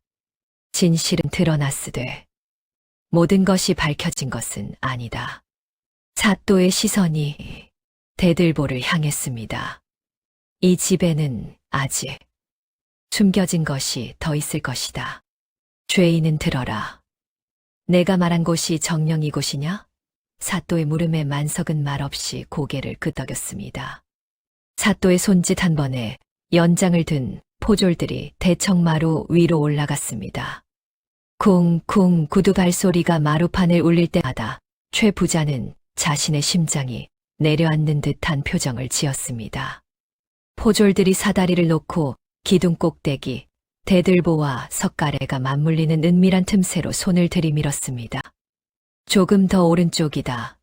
그래, 그곳에 홈이 파여 있을 것이다. 만석의 나직한 목소리가 정적을 깼습니다. 포졸의 손끝에 무언가 걸린 듯 멈칫하더니 이내 정을 대고 나무 틈을 조금씩 벌리기 시작했습니다. 쩍쩍쩍 메마른 나무가 비명을 지르며 벌어졌습니다. 10년간 굳게 닫혀있던 나무의 입이 열리는 소리였지요. 구경하던 사람들은 모두 숨을 멈추었습니다. 그 순간 포졸의 손에서 먼지투성이의 작은 비단 주머니 하나가 툭 하고 바닥으로 떨어졌습니다. 여러분, 저 바닥으로 떨어진 주머니를 보십시오. 10년간 먼지 속에 파묻혀 있던 저 작은 주머니가 이제 한 가문의 운명을 뒤집어 놓으려 합니다. 저는 이 장면에서 소름이 돋았습니다. 만석이 도둑으로 잡히면서도 그 밤에 끝까지 손가락을 집어넣어 확인하려 했던 것이 바로 저것이었군요. 목숨을 걸고 찾아낸 것이 금괴나 보석이 아니라 빛바랜 비단 주머니라는 사실이 참으로 가슴을 울리지 않습니까? 여러분은 자신의 인생을 통틀어 저토록 절박하게 지켜내고 싶은 무언가를 가져보신 적이 있으신가요? 사또가 몸을 숙여 직접 주머니를 집어들었습니다. 주머니를 묶은 끈을 풀자 안에서 누렇게 변색된 종이 한 장과 함께 김선비의 직인이 찍힌 문장이 나왔습니다. 사또는 그 종이를 펼쳐 한자 한자 읽어 내려갔습니다. 그것은 최 부자가 만든 가짜 문서가 아니라 10년 전 김선비가 아들에게 남긴 진짜 유서이자 이 집의 소유권을 명시한 정식 문서였습니다. 만석의 아버지는 최 부자의 마술을 미리 예견하고 겉으로는 집을 내어주는 척하면서도 진짜 문서를 가문의 상징인 대들보 깊숙한 곳에 숨겨두었던 것입니다. 그리고 아들에게 언젠가 때가 되면 이 문서를 찾아 관하로 가라는 유언을 남겼던 것이지요. 이 장면이 의미하는 것은 준비된 진실입니다. 만석은 단순히 복수심에 담을 넘은 것이 아닙니다. 그는 아버지가 남긴 숙제를 풀기 위해 10년을 인내하며 힘을 길렀고 가장 확실한 증거가 어디 있는지 정확히 알고 있었습니다. 여기서 우리가 주목해야 할 점은 조선 선비의 치밀함입니다.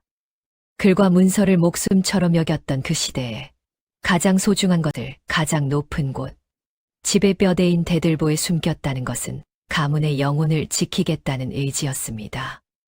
최 부자는 집을 가졌을지 몰라도 그 집의 진정한 영혼은 단 한 번도 갖지 못했던 것입니다. 사또가 문서를 다 읽고 난 뒤 최 부자를 향해 고개를 돌렸습니다. 사또의 눈에는 차가운 멸시와 분노가 서려 있었습니다. 최 진사, 내 이놈, 감히 죽은 자의 이름까지 팔아 남의 가산을 강탈하고 이제는 그 자식마저 도둑으로 몰아주기로 했느냐. 사또의 호령에 최 부자는 대답 한마디 못하고 그대로 마당바닥에 고꾸라졌습니다.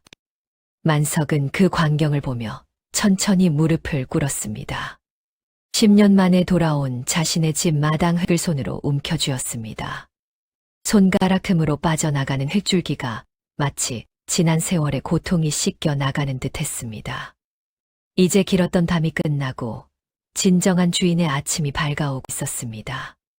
사또가 먼지 묻은 비단 주머니 속 문서를 한참이나 들여다보더니 고개를 들어 만석을 빤히 쳐다보았습니다. 동원 마당의 열기는 아까보다 조금 식었지만 대신 아주 묘한 긴장감이 그 자리를 채웠지요. 사또는 옆에 서 있던 형방에게 문서를 건네주고는 만석에게 아주 천천히 물었습니다. 내가 김선비의 아들이라는 사실과 최 진사가 가짜 문서를 만들었다는 사실은 이제 명백해졌다. 하지만 내 한 가지 묻자. 너는 어째서 이 문서를 대낮에 당당히 관아에 와서 고하지 않고 굳이 야심한 밤에 도둑의 형색을 하고 담을 넘었느냐. 그러다 머슴들의 몽둥이에 맞아 죽기라도 했다면 이 진실은 영원히 묻혔을 것 아니냐? 사또의 목소리는 꾸짖는 듯하면서도 그 안에는 사내의 무모함에 대한 안타까움이 섞여 있었습니다. 구경하던 마을 사람들도 고개를 끄덕이며 만석의 대답을 기다렸어요. 정말 그랬거든요. 목숨을 걸고 밤에 들어가는 것보다 사또에게 먼저 알리는 게 훨씬 안전했을 텐데 말이지요. 만석은 묶인 손을 바닥에 짚은 채 잠시 눈을 감고 아버지를 떠올렸습니다. 그리고는 아주 나직하게 그러나 동원 처마 끝까지 들릴 만큼 또박또박 대답했습니다. 사또 소인이 대낮에 관아를 찾았다면 최 진사가 이 문서를 가만두었겠습니까?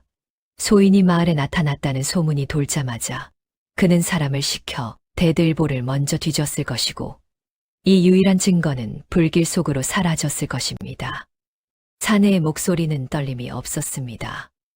또한 소인이 밤에 등불을 켠 것은 단순히 길을 찾기 위함이 아니었습니다.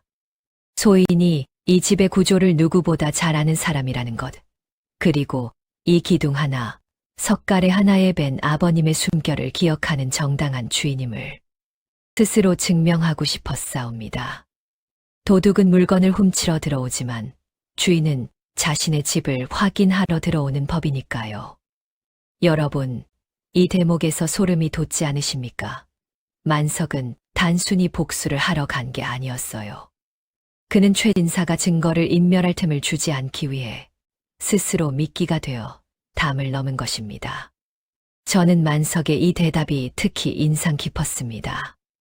자신이 도둑으로 몰려 죽을지언정 아버지가 남긴 마지막 진실이 훼손되는 것만큼은 막고 싶었던 그 효심 말이에요. 여러분이라면 소중한 무언가를 지키기 위해 이렇게 자신의 목숨을 건 도박을 하실 수 있겠습니까? 만석의 대답이 끝나자 사또는 무릎을 탁 치며 감탄했습니다. 과연 선비의 자식이로다. 너는 단순히 집을 찾으러 온 것이 아니라 진실을 지키기 위해 사지에 호랑이 굴로 뛰어든 것이었구나.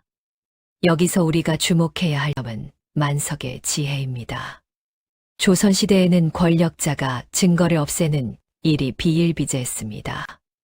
만석은 그 생리를 너무나 잘 알았기에 자신이 체포되는 그 소란스러운 상황을 이용해 관군이 직접 증거를 확보하게 만든 것이죠. 이 장면이 의미하는 것은 희생을 통한 정의입니다. 만석은 자신의 몸에 포승줄을 감음으로써 역설적으로 가장 안전하게 진실을 세상 밖으로 끌어올린 셈입니다. 이것은 단순한 용기가 아니라 10년의 세월 동안 갈고 닦은 치밀한 전략이었던 것이지요. 이제 모든 판은 짜였고 남은 것은 사또의 엄중한 판결뿐이었습니다. 사또는 자리에서 일어나 동원 아래로 천천히 걸어 내려왔습니다. 그의 발소리는 무겁고 힘찼으며 그가 한 걸음씩 다가갈 때마다 최 부자는 바닥에 납작 엎드려 사시나무 떨듯 떨었습니다. 최 진사, 내 이놈, 내 죄를 내가 알렸다. 사또의 호통이 떨어지자 포졸들이 몽둥이로 바닥을 쾅 내리쳤습니다. 너는 이웃의 어려움을 틈타고리대로 고혈을 짰으며 문서를 위조해 한 가문의 뿌리를 뽑았다. 그것도 모자라 그 자손을 도둑으로 못 죽이려 했으니 이는 하늘의 도리를 저버린 중죄 중의 중죄다. 최 부자는 입술이 파랗게 질려 아무 말도 못했습니다. 10년간 부려온 거드름은 간데없고 그저 살려달라는 듯 손바닥이 발개지도록 빌 뿐이었지요. 하지만 그 손은 이미 수많은 백성의 눈물을 닦아 주기는커녕 그들의 가슴에 대못을 박았던 손이었습니다. 형방은 들어라. 최 진사의 전 재산을 몰수하여 가난한 백성들에게 환곡으로 돌려주고 그 집은 본래의 주인인 김만석에게 즉시 돌려주도록 하라. 또한 최 진사는 변방의 섬으로 유배를 보내어 평생 자신의 죄를 뉘우치게 하라. 사또의 판결이 마당 가득 울려 퍼지자 구경하던 마을 사람들이 일제히 만세를 불렀습니다. 사또 만세, 만석이 만세 하는 함성이 관아 담장을 넘어 마을 끝까지 퍼져나갔지요. 10년 동안 가슴속에 응어리를 안고 살았던 백성들에게도 이 판결은 가뭄 끝에 내리는 단비와 같았습니다. 아이고, 속이 다 시원합니다. 그렇지 않습니까? 악한 일을 한 사람은 결국 벌을 받고 정직하게 참은 사람은 복을 받는다는 이 당연한 이치가 조선시대에도 이렇게 통했나 봅니다. 개인적으로 저는 최 부자가 유배지로 떠나는 뒷모습보다 만석의 포승줄이 풀리는 순간이 더 기억에 남습니다. 포졸들이 밧줄을 칼로 끊어낼 때 만석의 손목에 남은 붉은 자국들이 마치 그가 견뎌온 10년의 훈장처럼 보이더라고요. 만석은 포승줄이 풀리자마자 가장 먼저 사또에게 큰절을 올렸습니다. 그리고는 자신을 위해 증언해준 늙은 박노인에게 다가가 그의 마른 손을 꼭 잡았습니다. 박노인은 이제야 죽어도 여한이 없네라며 아이처럼 엉엉 울었습니다. 이 장면에서 우리는 조선의 인과응보 정신을 봅니다. 아무 돈이 많고 권력이 세도 결국 진실이라는 단단한 바위 앞에서는 부질없는 모래성에 불과하다는 것이지요. 여기서 중요한 점은 이 판결이 단순한 재산 반환이 아니라는 점입니다. 그것은 10년간 비뚤어져 있던 마을의 도덕적 질서를 바로잡은 사건이었습니다. 만석이 되찾은 것은 기와집 한 채가 아니라 아버지가 그토록 소중히 여겼던 선비 가문의 명예였던 것입니다. 마을 사람들은 이제 만석을 도둑이라 부르지 않았습니다. 대신 그를 대들보의 주인이라 부르기 시작했습니다. 해는 어느덧 서산으로 뉘엿뉘엿 넘어가고 있었지만 만석의 가슴 속에는 10년 만에 처음으로 따뜻한 태양이 떠오르고 있었습니다. 관아에서의 소란이 잦아들고 뉘엿뉘엿 지는 노을이 마을 어귀를 붉게 물들일 즈음이었습니다. 만석은 이제 포승줄이 아닌 사또가 내어준 정당한 증명서를 품에 안고 다시 그 기와집 대문 앞에 섰습니다. 아침까지만 해도 도둑으로 몰려 끌려나갔던 그 문이었습니다. 만석은 떨리는 손을 뻗어 대문고리를 잡았습니다. 10년이라는 세월 동안 최 부자의 손때가 묻어 미끈거릴 법도 한데 만석의 손에는 그저 차갑고 묵직한 쇠덩이의 감촉만이 전해졌습니다. 만석이 대문을 밀자 끼익 하며 오래된 나무가 비명을 지르는 듯한 소리가 울려 퍼졌습니다. 그것은 10년 동안 억눌려 있던 이 집의 한숨 같기도 했고 정당한 주인을 맞이하는 반가운 울음소리 같기도 했습니다. 만석은 마당으로 발을 내디뎠습니다. 잡초무성한 마당 구석과 여전히 위풍당당한 대청마루가 눈에 들어왔습니다. 그는 가장 먼저 대청마루 아래 대돌 앞에 섰습니다.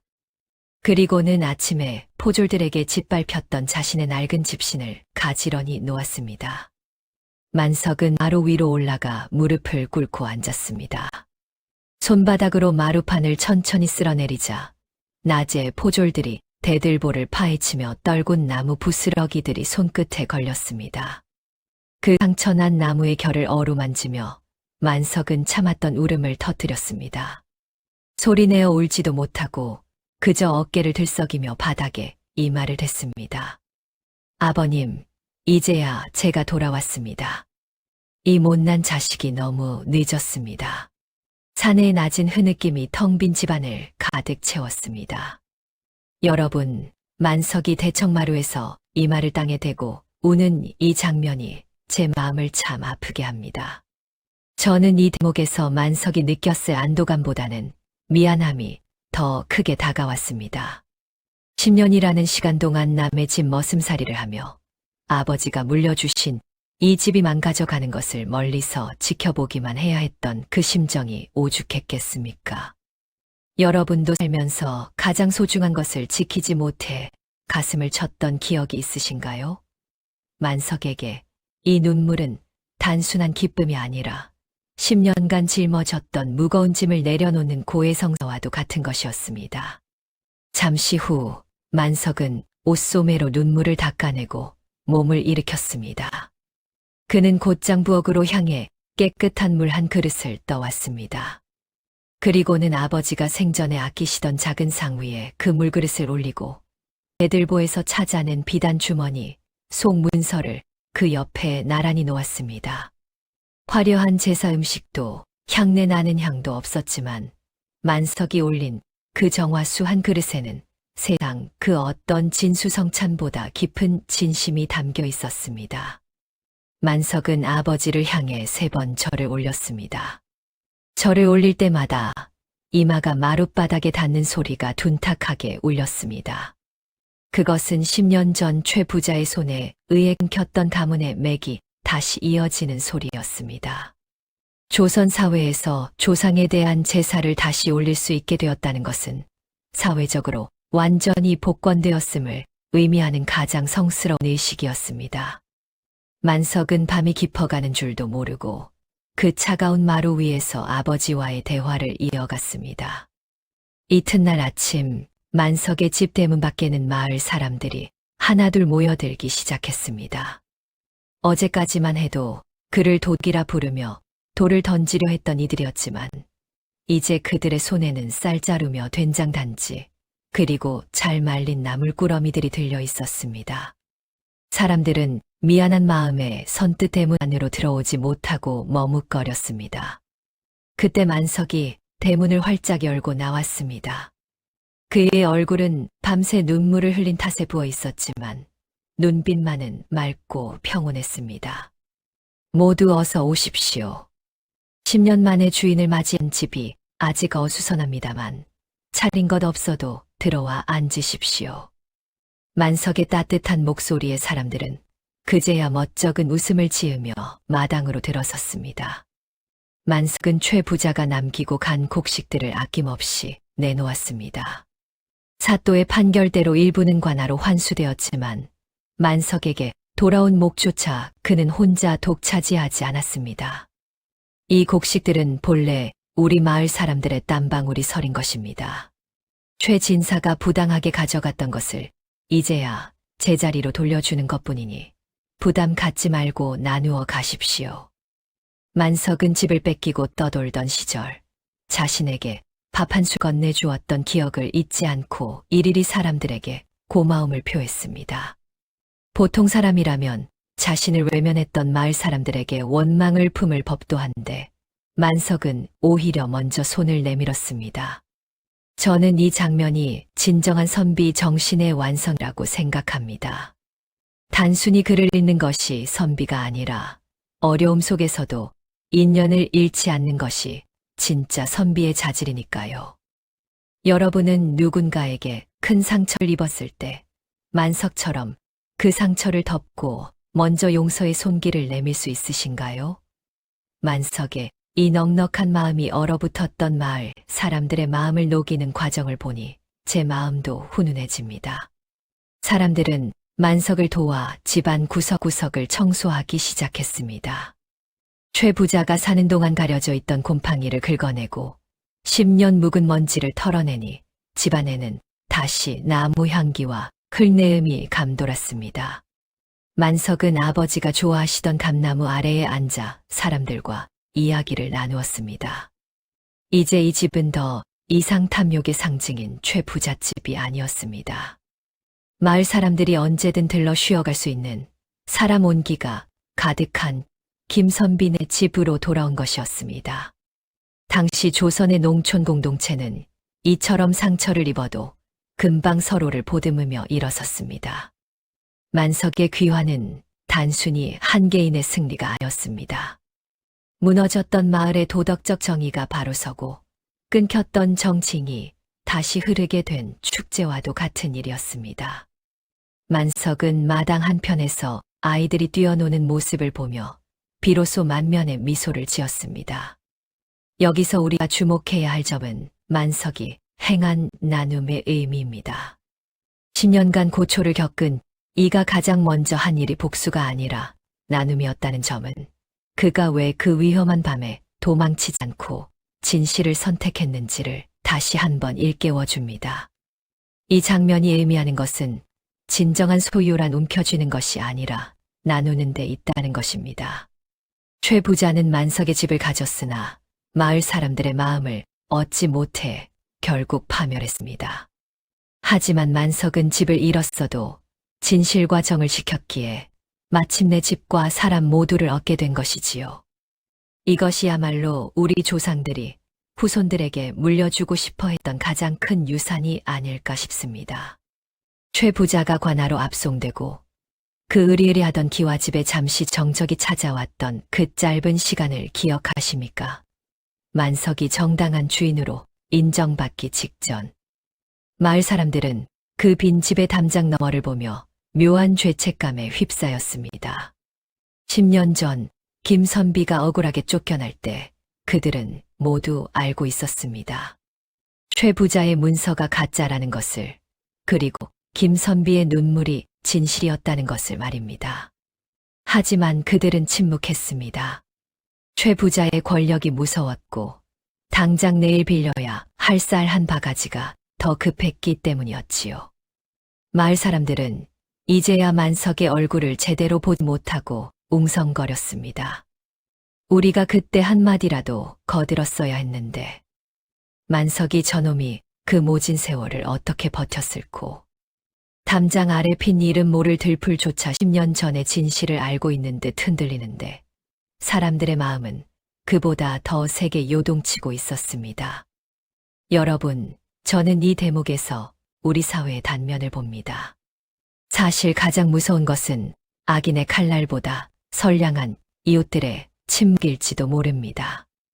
만석에게 가장 상처가 되었던 것은 최 부자의 욕심보다 10년 전 자신을 외면했던 이웃들의 차가운 등돌림이었을 겁니다. 개인적으로 저는 이 장면에서 마을 사람들이 느끼는 그 부끄러움이 이 이야기의 가장 중요한 교육적 포인트라고 생각합니다. 진실을 알고도 말하지 못한 대가는 결국 마을 전체의 공포와 불신으로 돌아왔으니까요. 여러분은 누군가 억울한 일을 당할 때 용기내어 목소리를 보탠 적이 있으신가요? 만석은 그들의 침묵을 원망하지 않았습니다. 오히려 그들의 부끄러워하는 눈빛을 보며 자신이 왜 그 밤에 도망치지 않았는지를 다시금 확인했습니다.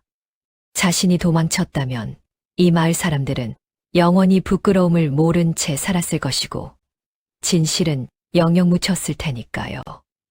만석은 최 부자가 남긴 화려한 가구들을 하나둘 마당으로 내놓으며 그 빈 공간을 자신의 고독과 인내로 다시 채워 넣기 시작했습니다.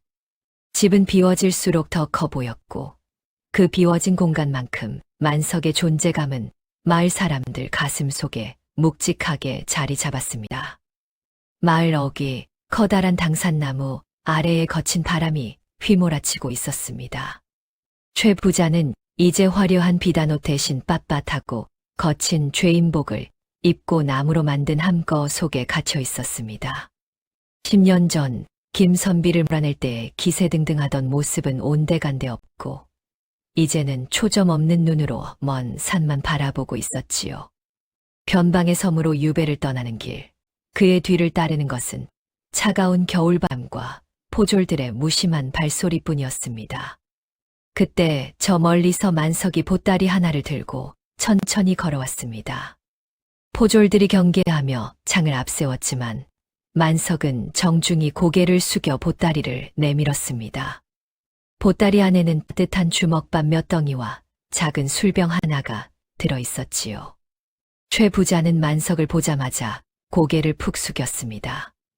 분노를 터뜨릴 줄 알았던 만석이 자신을 배웅하러 왔다는 사실에 그는 차마 만석의 얼굴을 마주할 용기가 나지 않았던 것입니다. 만석은 함거의 나무 창살 사이로 술잔을 밀어 넣었습니다. 최 진사, 이 술 한 잔 받으시게나. 당신이 미운 마음이 없지는 않으나 이제 이 길을 떠남 다시는 보지 못할 인연 아니겠소. 가는 길에 이 술로 속이라도 달래시구려. 만석의 목소리는 담담했습니다. 화가 나 있지도 그렇다고 비웃고 있지도 않았지요. 그저 한 시대를 같이 살았던 이웃에게 보내는 마지막 예우와도 같았습니다. 여러분, 만석이 최 부자에게 술을 권하는 이 장면을 보십시오. 저는 이 대목에서 만석이라는 사람이 가진 진정한 그릇의 크기를 보았습니다. 자신과 아버지를 사지로 몰아넣었던 원수에게 주먹밥과 술을 챙겨준다는 것이 어디 쉬운 일이겠습니까? 아마 보통 사람이라면 그 함거 앞에서 침을 뱉거나 욕설을 퍼부었을지도 모릅니다. 하지만 만석은 복수 대신 용서를 택했습니다.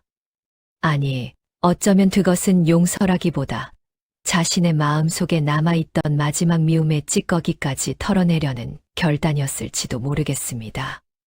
여러분은 자신에게 큰 상처를 준 사람에게 저토록 따뜻한 술 한 잔을 건넬 수 있으신가요?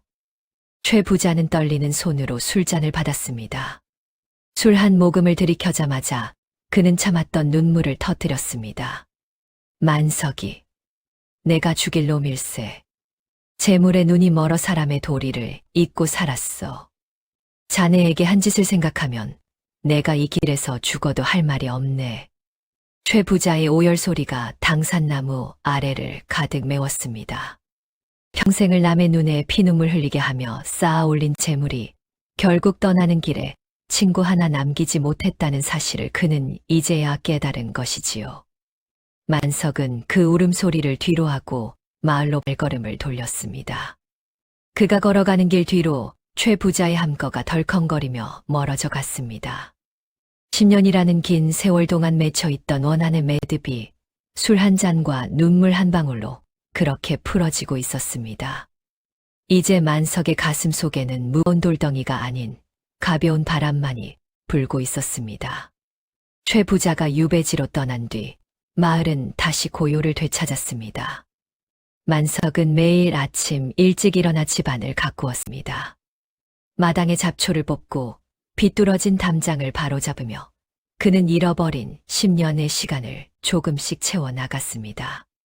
하지만 그가 가장 많은 시간을 보내는 곳은 역시 대청마루였습니다.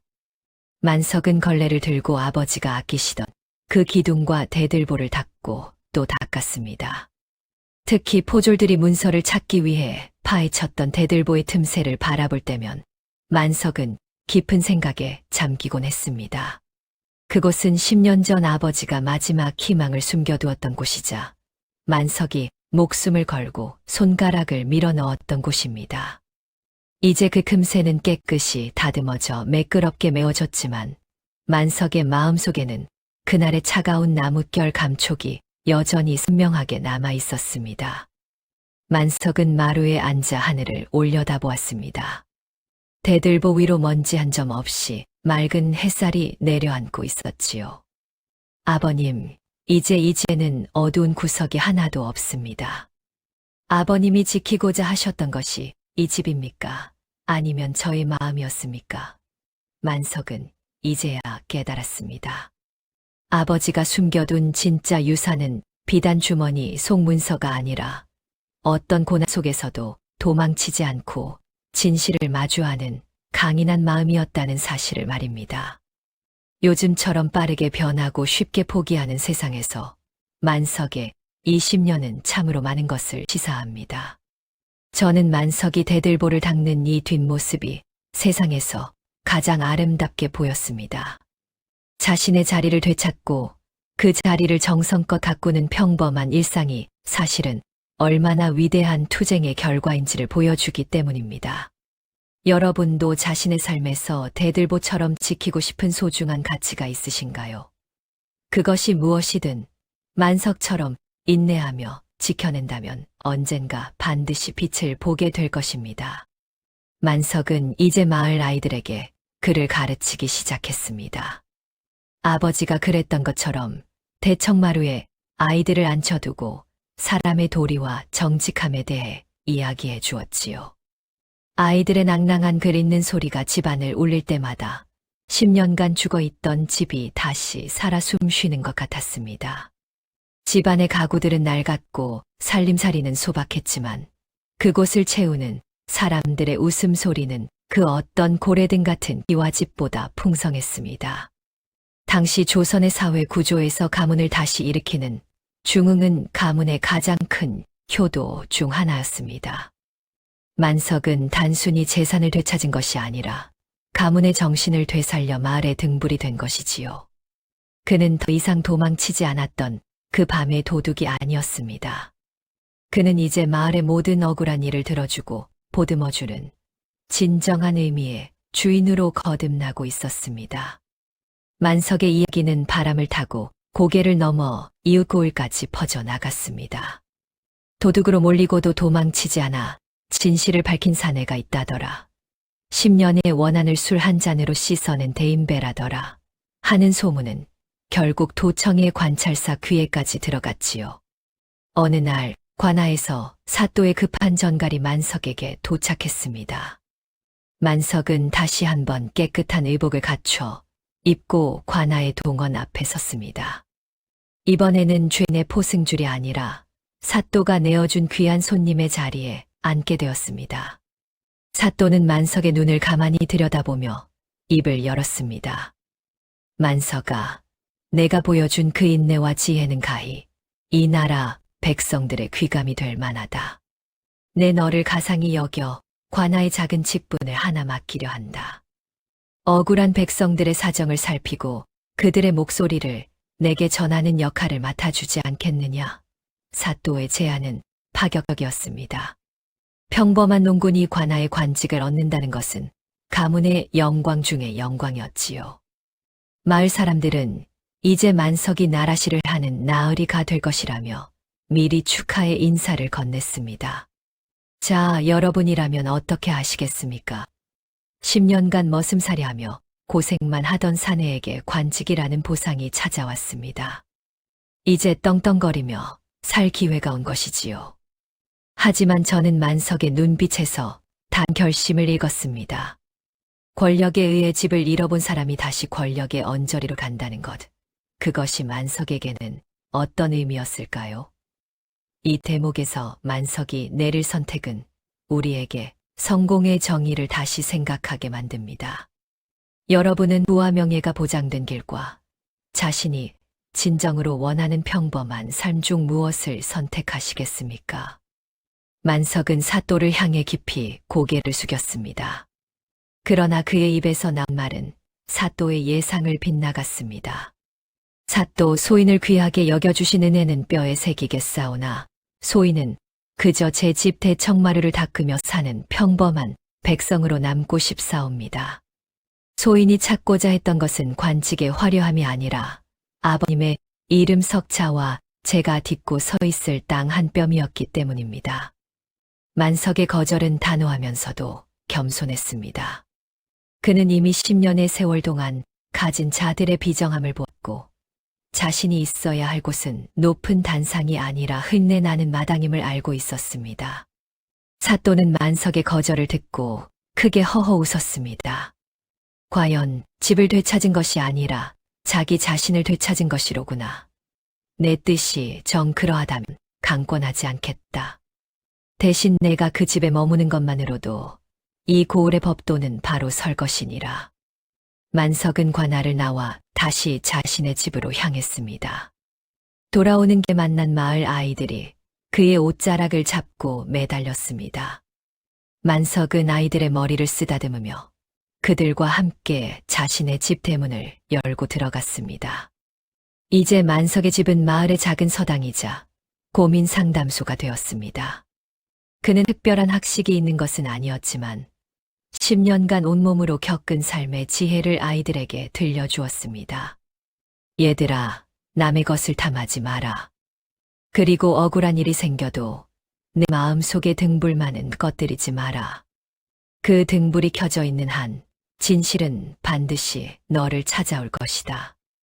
만석이 대들보를 가리키며 하는 말에 아이들은 눈을 반짝였습니다. 그 낡은 대들보는 이제 가문의 보물을 숨긴 곳이 아니라 진실과 인내의 상징이 되어 이 집을 든든히 버티고 있었습니다. 여기서 우리가 주목해야 할 점은 만석이 찾은 진정한 평온입니다. 조선시대의 출세는 가문을 빛낸 최고의 수단이었지만 만석은 출세보다 자기답게 사는 것을 택했습니다. 이 장면이 의미하는 것은 권력보다 강한 것은 일상의 평화라는 사실입니다. 10년 전 만석은 모든 것을 잃었지만 지금은 아무것도 탐하지 않음으로써 모든 것을 가진 사람이 되었습니다. 이것이야말로 삼막 구조의 갈등이 해소되고 도달하는 가장 완벽한 정신적 승리라고 할 수 있습니다. 만석은 매일 밤 아버지가 남기신 대들보 아래에 누워 잠을 청했습니다. 더 이상 도둑이 들까 걱정하지도 누군가에게 쫓기는 꿈을 꾸지도 않았습니다. 달빛은 여전히 차가웠지만 대청마루를 비추는 그 빛은 이제 세상에서 가장 따뜻한 위로가 되어 만석의 머리맡을 지켜주고 있었습니다. 이제 기나긴 밤이 지나고 만석의 집 마루 위로 마지막 햇살이 길게 드리워집니다. 10년 전 누명을 쓰고 쫓겨났던 그 소녀는 이제 마을의 어른이 되어 이 집에 머물고 있습니다. 만석은 여느 때와 다름없이 대청마루에 앉아 자신의 집을 찬찬히 둘러보았습니다. 그의 시선이 머문 곳은 역시나 그날 밤 목숨을 걸고 손가락을 밀어 넣었던 대들보의 구석이었습니다.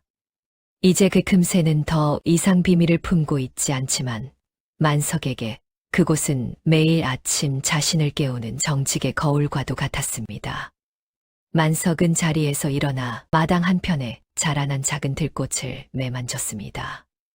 무심코 지나칠 수도 있는 작은 꽃이지만 만석은 이 꽃이 이 땅에 뿌리를 내리기 위해 얼마나 많은 바람과 서리를 견뎌냈을지를 압니다.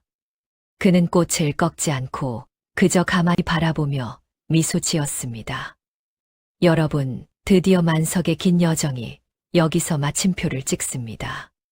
저는 이 이야기를 정리하며 문득 이런 생각이 들었습니다. 만약 만석이 그날 밤 머슴들의 발소리에 놀라 담을 넘어 도망쳤다면 어떻게 되었을까요? 아마 그는 평생을 도둑이라는 이름표를 달고 어둠 속을 전전했을 것입니다. 제가 이 대목에서 가장 인상 깊게 본 것은 결국 자신의 정체성을 결정짓는 것은 남의 시선이 아니라 나 자신의 선택이라는 점입니다. 도망치지 않음으로써 도둑이 아님을 증명한 만석의 역설적인 용기. 여러분은 삶의 위기 앞에서 도망치는 대신 그 자리에 멈춰서서 진실을 마주할 준비가 되어 있으신가요? 만석은 이제 서서히 저물어가는 노을을 보며 생각했습니다. 아버지가 물려주신 것은 기와 집 한 채가 아니라 어떤 상황에서도 나 자신으로 살아야 한다는 단단한 마음이었음을 말입니다. 그는 대문을 걸어 잠그지 않았습니다. 이제 이 집은 누구에게나 열려있는 공간이 되었고 마을 사람들은 그 대문을 드나들며 만석이 되찾은 정의를 함께 누리고 있었습니다. 이 이야기의 결말이 우리에게 주는 교훈은 명확합니다. 조선시대나 지금이나 진실은 가끔 너무나 느리게 움직여서 우리를 절망하게 만듭니다. 하지만 만석이 보여준 것처럼 억울함 앞에서 도망치지 않고 그 시간을 견뎌내는 인내야말로 가장 강력한 무기가 됩니다. 현대적인 시선으로 이 야담을 바라본다면 대들보 아래의 비밀은 우리 각자의 가슴 속에 숨겨진 양심과도 같습니다. 세상이 아무리 거짓으로 나를 몰아세워도 내가 나를 포기하지 않고 그 양심의 등불을 켜둔다면 언젠가는 반드시 주위의 어둠을 걷어낼 수 있다는 희망을 전해줍니다. 만석은 그 자리에 한참을 서 있었습니다. 손에 쥔 흙이 조용히 손가락 사이로 흘러내렸습니다. 10년이었습니다. 그가 돌아오기까지 걸린 시간.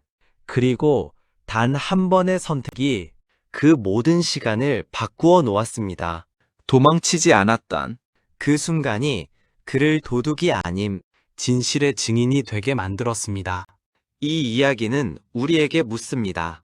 억울함 앞에서 우리는 도망칠 것인가? 아니면 그 자리에 서 있을 것인가? 여러분이라면 어떤 선택을 하셨을까요? 여러분이라면 그 밤 도망치셨을까요? 아니면 그 자리에 남으셨을까요? 여러분의 생각을 댓글로 남겨주시면 저도 하나하나 읽어보겠습니다. 이런 이야기가 괜찮으셨다면 다음 이야기에서도 다시 뵙겠습니다. 긴 시간 시청해주셔서 진심으로 감사합니다. 건강하십시오.